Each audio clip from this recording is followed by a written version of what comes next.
শুরুতেই সবাই বলেছিলেন জনগণের সরকার ডক্টর ইউনূস, কিন্তু বাস্তবে হলো তিনি এক নম্বর সুদখোর। তার গ্রামীণ ব্যাংকের চড়া সুদের মাধ্যমে হাজার হাজার নারীদের তাদের নিজেদের ইজ্জত সম্মান বিসর্জন দিতে হয়েছে। লাখ লাখ মানুষ বাড়িঘর ছাড়া হয়েছে সুদ দিতে ব্যর্থ হওয়ায়।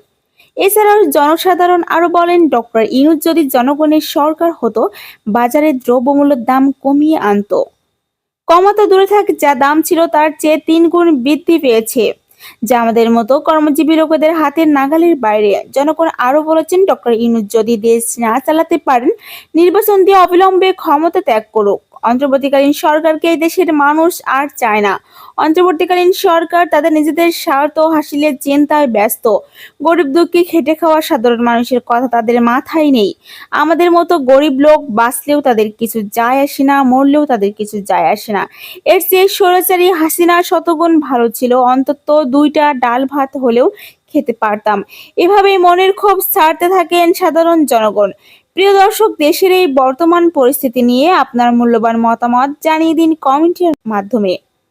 আর আপনি যদি চ্যানেলের নতুন দর্শক হয়ে থাকেন, তবে অবশ্যই চ্যানেলটি সাবস্ক্রাইব করুন। ধন্যবাদ।